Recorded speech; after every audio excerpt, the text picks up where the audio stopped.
Hai guys, kembali lagi bareng gua di Baraya Anime.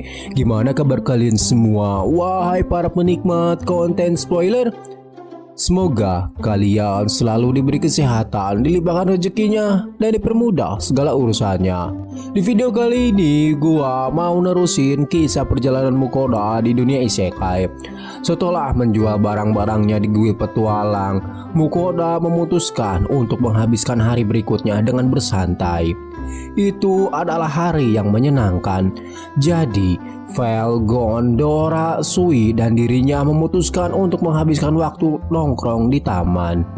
Yang ia maksud dengan nongkrong tentu saja adalah tidur siang di halaman. Untuk 3 dari 4 orang, Sui adalah satu-satunya yang menghabiskan waktu bermain alih-alih hanya tidur. Dan bahkan dia tertidur lelap sebelumnya, terlalu lama menggunakan bulu halus Vel sebagai pengganti tempat tidur. Mukoda telah menghabiskan cukup banyak waktu bermain bersama Sui, jadi ia juga merasa sedikit terkekang. Secara keseluruhan, perhatiannya tidak lagi tertuju pada familiarnya dan lebih banyak tertuju pada arus orang-orang yang melewati rumah yang ia sewa. Seseorang pasti telah memperhatikan mereka di taman dan memulai sebuah rumor. Orang-orang yang penasaran merasa agak lucu melihat makhluk besar dan perkasa seperti familiarnya tertidur di halaman tengah tanpa peduli pada dunia. Tapi Mukoda tidak bisa menghabiskan sepanjang hari bermalas-malasan. Ia harus mengunjungi kuil petualang sekali lagi, dan Mukoda membawa familiarnya untuk perjalanan itu. Tujuannya adalah mengumpulkan informasi. Sejauh yang ia ketahui, upaya amal yang ia lakukan di Hearthfell telah berjalan cukup baik. Jadi Mukoda berencana mengulangi proses tersebut di Brick. Dan itu berarti ia harus melakukan survei ke panti asuhan lokal di sana. Syukurlah Tristan memberikan banyak informasi berguna ketika ia tidak terlalu sibuk. Amal katamu? Anda sungguh mengagumkan Tuan Mukoda, sungguh mengagumkan sekali. Brick adalah salah satu kota terbesar di negara ini, kedua setelah ibu kota. Jadi tentu saja kota ini memiliki beragam kuil yang tersedia. Beberapa di antaranya memiliki panti asuhan yang terkait dengannya. Besaran dan pendanaan mereka bervariasi tergantung pada jumlah pengikut agama mereka. Namun secara umum mereka semua termasuk dalam kelompok miskin sampai taraf tertentu. Semuanya kecuali satu, tambah Tristan sambil cemberut. Tampaknya satu-satunya pengecualian adalah cabang lokal gereja Rubanov. Mukoda sudah banyak mendengar tentang mereka di masa lalu. Keyakinan mereka terkenal karena cita-cita supremasi kemanusiaannya. Tampaknya Tristan tidak pernah menyukai cara mereka melakukan sesuatu, dan ia sangat bersedia menyampaikan semua rumor paling buruk tentang mereka kepadanya tanpa menyia-nyiakan satu detail pun. Sebagai permulaan, tampaknya gereja Rubanov didanai secara langsung dan berlimpah oleh negara asalnya. Para pendeta di sana menjalani gaya hidup yang bahkan tidak pernah dibayangkan oleh orang-orang sebagai sesuatu yang sederhana. Penginapan mereka benar-benar mewah. Dari cara Tristan menceritakannya, ada juga desas-desus yang tidak ada habisnya tentang keterlibatan yang tidak menyenangkan dengan gereja, karena keinginan untuk mengklaim sebagian dari dana negara yang berlebihan itu. Rumor terburuknya adalah mengenai daerah kumuh di sektor timur Brick. Diduga orang-orang yang terkait dengan gereja Rubanov telah menculik para gelandangan yang tinggal di sana, memaksa mereka menjadi budak, dan menjual mereka sebagai budak kepada pembeli di luar negeri. Operasi mereka sangat sulit dilacak, tapi Tristan setidaknya mengaku 90% yakin bahwa semua rumor itu benar. Gereja Rubanov mengajarkan cita-cita supremasi manusia. Jadi sudah jelas bahwa mereka menganggap kaum Beast Folk, Elf, dan Dwarf yang hidup di negara kita yang adil ini lebih rendah, ucap Tristan. dan filosofi mereka yang secara terang-terangan tidak toleran terlihat buruk di negara itu yang memperjuangkan kesetaraan bagi semua orang. Akibatnya hampir tidak ada pengikut Rubanov di seluruh kota. Cabang lokal gereja mereka tidak dikelola oleh penduduk setempat, melainkan oleh para pengikut agama yang telah diutus dari negara lain. Meski begitu, populasi lokal mereka sangat rendah. Namun meski mereka gagal menyebarkan pahamnya, mereka masih bersikeras untuk menyebarkan agama mereka yang bersifat supremasi manusia. Aku akan mengusir mereka sebentar lagi kalau aku punya kuasa, Tristan mengoceh. Mukoda agak terkejut melihat dia secara terbuka merasa kesal, rasanya itu agak di luar karakternya. Zaman dahulu kala, kakek buyut Tristan yang merupakan seorang kurcaci, dia meninggal sebelum ia cukup umur. Tapi Tristan mengingatnya dengan baik. Dia adalah pria yang menakutkan, berwajah kaku, serta bersedia mencaci maki tanpa ampun siapapun yang berani menyelesaikan pekerjaan mereka dengan setengah hati. Namun baginya dia adalah seorang lelaki tua yang baik hati dan merupakan bagian keluarga yang perhatian dan penuh kasih sayang. Saat Tristan bercerita kepada Mukoda tentang kakek buyutnya, ekspresinya berubah menjadi senyum bahagia dan penuh nostalgia. Tapi tiba-tiba wajahnya kembali menegang dan menjadi cemberut. Gereja Rubanov membuat statement bahwa kakek buyut saya lebih rendah dari mereka. Itu adalah noda dalam ingatan yang menurut saya tidak dapat ditoleransi, ucap Tristan dengan kesal.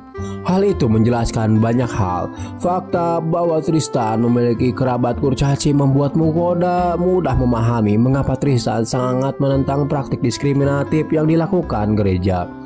Mukoda tidak punya kerabat selain manusia dan secara keseluruhan ia masih sangat curiga terhadap mereka.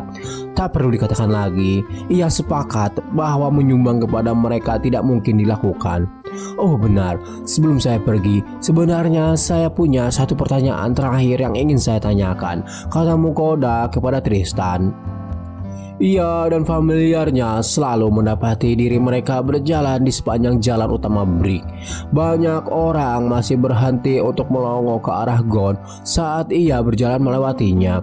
Tapi sepertinya rumor tentang dia menjadi familiarnya sudah menyebar cukup jauh sehingga Gon tidak menimbulkan keributan besar lagi. Untungnya kerumunan itu memang berpisah di depan mereka ketika orang-orang bergegas memberi mereka tempat yang luas. Dan Mukoda merasa sedikit bingung apakah itu bagus karena ia tidak harus berurusan dengan lalu lintas atau canggung untuk segala macam hal.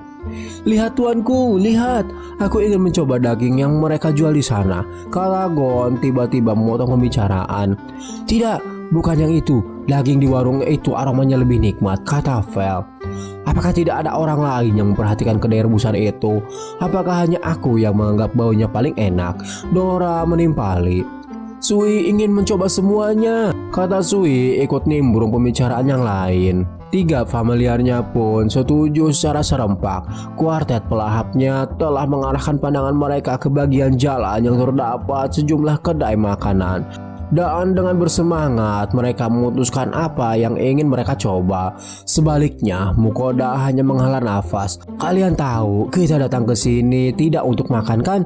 Mukoda bertanya. Kami tahu, mereka menjawab serempak sekaligus. Tentu saja aku merasa kalian akan melakukan hal seperti ini ketika kalian semua memutuskan untuk ikut, kata Mukoda sambil mengangkat bahunya. Mereka sama sekali tidak tertarik dengan Mukoda memberitahu mereka bahwa dirinya akan pergi ke guild. Tapi saat Mukoda menyebutkan bahwa ia akan pergi ke distrik pembelanjaan sesudahnya, mereka langsung bergegas untuk ikut dengannya. Tujuan Mukoda di kawasan pembelanjaan adalah untuk membeli beberapa oleh-oleh untuk semua orang di rumahnya di Karelina. Lambert dan Mukoda adalah mitra bisnis, jadi rasanya tepat untuk membelikannya sesuatu. Dan ia merasa sedikit tidak enak karena menyerahkan menyerahkan rumahnya sepenuhnya ke tangan para pekerjanya. Jadi Mukoda ingin membelikan sesuatu untuk mereka semua. Itu memberinya kesempatan untuk melihat-lihat toko juga. Rasanya ia hampir tidak pernah melihat Brick selain dari penjara bawah tanah, yang membuatnya sangat tidak senang. Tentu saja jika Mukoda ingin mencari toko terbaik, Mukoda tahu ia harus meminta saran dari penduduk setempat. Itu sebabnya Mukoda tetap tinggal untuk menanyakan satu pertanyaan terakhir kepada Tristan. Mukoda meminta Tristan untuk mengarahkannya ke toko mana saja yang patut dikunjungi, dan dia memilih satu toko khusus untuk Mukoda dapat kunjungi. Ini pasti tempatnya, gumam Mukoda ketika ia akhirnya menemukan toko yang Tristan sebutkan kepadanya. Menurutnya, jika Mukoda ingin membelikan seseorang oleh-oleh khas Brick, maka ia kurang lebih harus memilih perhiasan. Kota itu terkenal bermil-mil jauhnya ke arah permata dan logam mulia yang dibawa para petualang keluar dari penjara bawah tanah. Dan perdagangan perhiasan yang berkembang pesat telah dibangun di sekitar sumber bahan tersebut. Toko yang direkomendasikan Tristan adalah tempat di mana Mukoda tampaknya dapat menemukan perhiasan Brick dengan harga terjangkau dan tidak terlalu mewah, sehingga akan membuat siapapun yang ia berikan perhiasan itu akan terkagum-kagum. Kelihatannya tempat itu cukup kecil, jadi Mukoda menyuruh familiarnya menunggu di luar dan ia masuk sendiri. Tapi kalau dipikir-pikir, bukannya Mukoda punya banyak permata sebelumnya, kenapa nggak salah satu itu aja yang dijadikan oleh-oleh? Hehe. Oke, lanjut.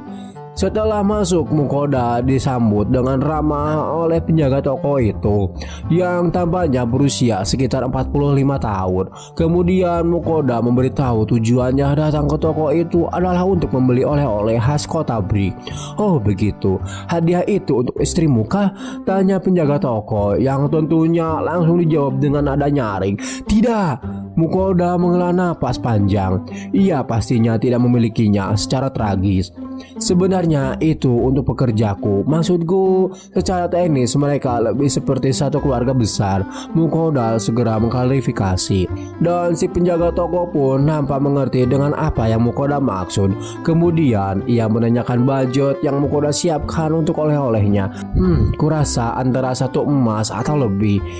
Oh, apakah begitu? Tanya penjaga toko, matanya terbelalak kaget. Tampaknya itu adalah jumlah yang cukup besar untuk dibelanjakan pada seorang budak.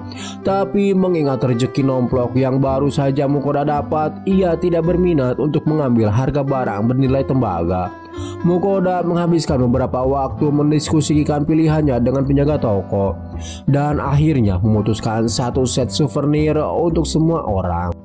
Ia memilih item untuk gadis kecil itu, Selja dan Lotte, seperti jepit rambut yang dihias dengan mawar, batu permata merah muda, dan permata hijau semi transparan. Warna permatanya tampak lucu dan sepertinya cocok untuk mereka berdua. Jadi Mukoda merasa mereka akan senang dengan pilihannya. Aija, Teresa, dan Tabata semua sedikit lebih tua. Jadi Mukoda membelikan mereka bros yang terbuat dari batu giok, peridot, dan garnet, yang masing-masing merupakan permata berwarna ungu, hijau, dan merah. Ia tidak begitu yakin apakah bros akan Tabata sukai, tapi sepertinya ia akhir-akhir ini menyukai seorang pria tertentu. Jadi Mukoda pikir dia mungkin tertarik berdandan untuk menarik perhatiannya. Kosti, Oliver, Eric, Tony, Alban, Luke, Irvin, Peter, dan Bartel. Mukoda memutuskan untuk membeli semuanya gesper ikat pinggang yang dihias dengan batu permata. Butuh waktu cukup lama baginya untuk memutuskan hadiah-hadiah itu, dan penjaga toko sangat membantu dalam memilih sesuatu yang akan disukai oleh seorang pria. Gespernya dirancang untuk membuat permata itu terlihat tidak mencolok, yang tampaknya membuat cukup populer di kalangan pria. Ia hanya berharap permata itu akan disukai mereka. Mukoda juga memilih permata berwarna gelap seperti lapis lazuli, giok, dan onyx, yang mungkin sesuai dengan selera mereka juga. Ia sebenarnya cukup menyukai desainnya, dan akhirnya membeli gesper untuk dirinya sendiri dengan sepotong batu giok berukuran agak besar yang dimasukkan ke dalam desainnya. Lagi pula dirinya punya banyak uang. Kadang-kadang sebaiknya memanjakan diri sendiri adalah hal yang wajar. Secara keseluruhan pembeliannya berjumlah 20 koin emas. Mukoda mengucapkan rasa terima kasihnya kepada penjaga toko yang dengan santai membimbingnya memilih barang-barang berkualitas dengan harga yang mahal. Karena menurut Mukoda uangnya sudah terlalu banyak, jadi tak apalah foya-foya. Hehehe. Mukoda menyerahkan uangnya, membungkus kadonya, lalu melanjutkan perjalanan dan menemukan Vel, Gondora, dan Sui sedang menunggu di luar. "Anda akhirnya selesai, tuanku," kata Gon. Mereka benar-benar telah menunggu Mukoda. Tanpa pikir panjang, ia diseret oleh keempat familiarnya untuk langsung berkuliner di kios-kios di sana. "Hei, apa kalian lupa? Kita kesini bukan untuk makan," kata Mukoda dengan wajah kesalnya. Akan tetapi keempatnya tidak menghiraukan itu dan mulai memasuki kios demi kios hingga matahari terbenam. Singkat cerita, beberapa waktu berlalu dan waktu mereka di break akan segera berakhir. Masa sewa rumah yang Mukoda tempati dijadwalkan berakhir lusa.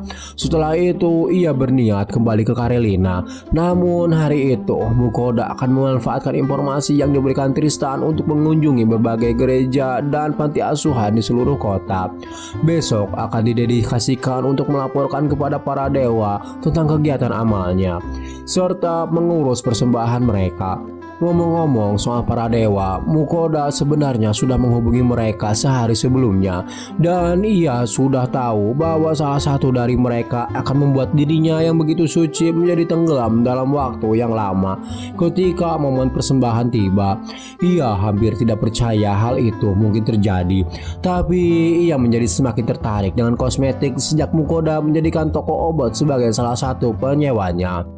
Dia juga cenderung melakukan upaya luar biasa dalam penelitiannya dan Mukoda mengetahui ia membutuhkan waktu berjam-jam untuk memilih itemnya. Bahkan Mukoda bisa melihatnya datang dari jarak 1 mil. Tapi bagaimanapun juga, intinya adalah ia sudah menghubungi para dewa kemarin dan mengatur agar mereka memesan pesanan kepada Mukoda malam ini. Mukoda juga mempertimbangkan untuk memberitahu mereka tentang donasi yang akan dia berikan saat itu. Tetapi mengingat lamanya waktu yang dibutuhkan untuk menerima permintaan semua orang, ia memutuskan sebaiknya menunggu sampai besok ketika benar-benar mengirimkan barang-barang mereka untuk melakukan percakapan itu. Mukoda berencana mengumpulkan semua barang mereka di sore hari, lalu mengirimkannya di malam hari. Itu berarti 1 hari penuh akan berlalu antara permintaan mereka dan pengiriman barang. Dan ia hanya berharap mereka tidak menjadi terlalu barbar untuk sementara waktu. Ketika para dewa itu dihubungi tadi malam, Mukoda memastikan untuk mereka menghubunginya sedikit lebih awal dari biasanya besok. Karena ada seseorang yang mungkin ingin meluangkan waktu untuknya memilah dan memilih pilihannya. Sebagian besar dari mereka langsung memahami maksud Mukoda, namun salah satu dari mereka sangat menentang usulan tersebut. Tak perlu dikatakan lagi, dewa yang dimaksud adalah seorang dewi yang tidak menyukai makanan manis. Dia ingin pesanan masuk dan kirimannya dikirim sesegera mungkin, dan Mukoda harus berasumsi bahwa dia sudah menghabiskan seluruh pesanan terakhirnya. Syukurlah para dewa lainnya telah turun tangan. Awalnya menyuruhnya berhenti bersikap nakal dan mengancam akan melaporkan kepada dewa segala ciptaan. Di antara semua aktivitas itu, sisa waktu Mukoda di break kurang lebih dijadwalkan hingga 1 jam. Biasanya Mukoda memerlukan setidaknya beberapa hari untuk menyiapkan makanan siap saji sebagai bekal perjalanan pulang. Tapi kali ini Gon dengan yakin menyatakan bahwa bersamanya hal itu tidak perlu dilakukan. Menurutnya, ia bisa dengan mudah membawa mereka kembali ke Karelina dalam waktu 1 hari. Mukoda berasumsi itu berarti dia akan membiarkan Mukoda dan yang lainnya menungganginya. Dan Mukoda bertanya padanya apakah dia benar-benar yakin tidak akan menurunkannya di tengah jalan. Tapi Gon bersikeras bahwa tidak ada yang perlu dikhawatirkan. "Aku mengandalkanmu, Patua Gon," tegas Mukoda. "Baiklah, sepertinya ini perhentian pertama kita," Mukoda memberitahu familiarnya. Mereka berangkat mengunjungi berbagai gereja yang akan Mukoda beri sumbangan. Tujuan mereka hari ini adalah gereja yang didedikasikan untuk Agni, Dewi Api. Vel berargumentasi bahwa gereja Nirnhir harus diutamakan, namun mereka memiliki begitu banyak gereja yang harus dikunjungi sepanjang hari sehingga Mukoda bersikeras agar mereka memulai dengan gereja yang paling dekat. Menurut Tristan, gereja Agni memiliki jemaat terbesar ketiga di Brik. Banyak petualang memilih untuk memujanya karena dia berada di pihak yang relatif militan. Meskipun dia tidak sebarbar Fahan yang sebenarnya memiliki gereja di Brik, meskipun gerejanya kecil dan itu pun hanya satu buah.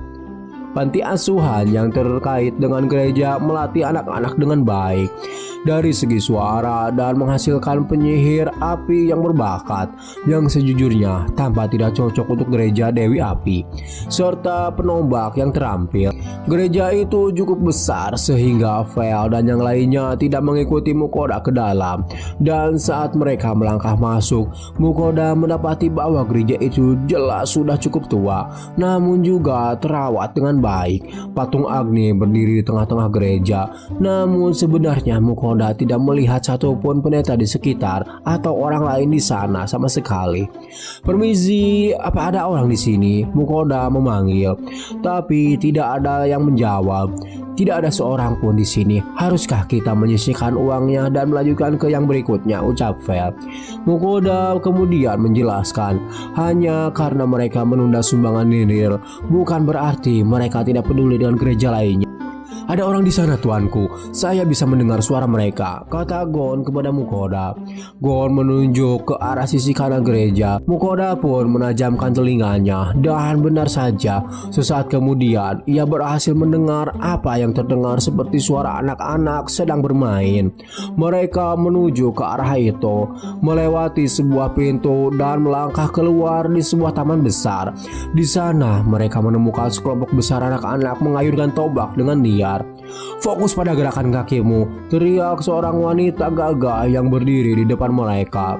"Pastikan pendirianmu kokoh sebelum menyerang. Kamu tidak akan membunuh goblin manapun dengan lutut yang saling bersentuhan seperti itu. Biar ku beritahu." "Ya, Suster Corina," teriak anak-anak serempak. Tunggu, apakah mereka mengatakan suster? Mukoda pikir dia adalah seorang tentara, bukan seorang biarawati. Dan bukankah biarawati seharusnya bersikap lemah lembut? Kalau dipikir-pikir lagi, pendeta di gereja Agni di Hersfeld semuanya juga berbadan tegap. Ia dikenal sebagai dewi militan, jadi mungkin hal semacam itu normal menurut standarnya. Saat Mukoda memikirkan demografi pengikut Agni, Corina memperhatikannya dan memanggilnya. "Permisi, apakah Anda ada urusan dengan gereja?" Dia bertanya. Ada ketertarikan yang jelas di matanya saat dia melihat ke arah Vel dan Gon, tapi ia tidak tampak terkejut dan memanggil Mukoda dengan cukup sopan. Ya begini, Mukoda memulai, lalu menyimpulkan niatnya untuk memberikan sumbangan ke gerejanya. Corina tersenyum begitu menyadari tujuannya mampir. "Saya akan segera memanggil ketua panti, mohon tunggu sebentar," katanya. Lalu berlari mencari ketua panti, meskipun sebelumnya berhenti untuk memberikan perintah kepada anak-anaknya. "Teruslah berlatih selagi aku pergi, dan jangan bermalas-malasan atau aku akan terus menusukmu dengan tombak itu sampai kamu tidak bisa menahannya lagi," kata Corina dengan tegas. "Ya, Suster Corina." Kebanyakan dari mereka akhirnya menyodorkan tombaknya sambil tetap menatap Mukoda and Friend, atau setidaknya mereka melakukannya sampai teriakan lain dari Corina membuat mereka kembali berlatih. Mukoda melihat mereka melakukan tugasnya sementara ia menunggu. Dan tidak lama kemudian Corina kembali bersama seorang pria jangkung yang memiliki rambut bergaris perak dan tampak seperti berusia pertengahan 50 tahun. "Senang bertemu dengan Anda," kata pria itu. "Nama saya adalah Gregor dan saya adalah pendeta di gereja ini." Dia memiliki postur militer yang sama seperti Corina, dan dia mengenakan satu set jubah putih dengan motif api yang dijahit di ujung lengannya. Seandainya Mukoda tidak tahu sebelumnya, Mukoda tidak akan pernah menyangka bahwa dia adalah seorang tokoh agama. Kemudian Mukoda memperkenalkan dirinya jika ia bernama Mukoda Tyoshi. Namun sang pendeta Gregor telah mengetahui siapa itu Mukoda karena informasi telah menyebar dengan pesat. Lalu Mukoda menjelaskan hal itu kepada Suster Korina beberapa saat yang lalu, dan juga Mukoda menjelaskan jika ia tidak terlalu mengabdi pada dewi mereka, tapi Mukoda ingin melayani mereka dan terutama ingin membantu anak yatim piatu semampunya. Mereka berdua menyatakan antusiasme atas semangat amalnya, dan Mukoda memutuskan untuk beralih ke poin pertama. Tanpa banyak cakap lagi, Mukoda menyerahkan 3 koin platinum kepada sang ketua. Semua panti asuhan di Brick berafiliasi dengan gereja, jadi Mukoda memutuskan untuk mengumpulkan sumbangan mereka dan memberikan 300 koin emas atau setara dengan 3 platinum kepada masing-masing panti asuhan. Ia juga hampir tidak menemukan peluang untuk menghabiskan koin platinumnya sejauh ini, jadi ia merasa senang akhirnya bisa menyingkirkan beberapa di antaranya. Meskipun hanya dalam jumlah yang sangat kecil, Mukoda pikir satu-satunya tempat menggunakannya sejauh ini adalah mengisi akun supermarket online-nya. Mukoda sudah memasukkan 2 platinum ke dalamnya beberapa waktu lalu, dan itu tidak sama sekali mengurangi saldonya. Korina dan Gregor terengah melihat koin-koin platinum itu, tapi mereka berhasil menjaga ketenangan mereka. Mereka mengucapkan terima kasih dengan nada yang sangat profesional, lalu bertanya apakah Mukoda akan ikut tur ke gereja atau panti asuhan. Ia dengan sobat menolak. Lagi pula Mukoda punya tempat lain yang harus dikunjungi juga. Saat mereka meninggalkan gereja, semua pendeta dan biarawati yang hadir berkumpul untuk mengantarkan Mukoda pergi. Semoga Dewi Api memberimu berkahnya, kata mereka, yang padahal Dewi mereka lah yang diberi berkat oleh Mukoda dalam setiap minggunya.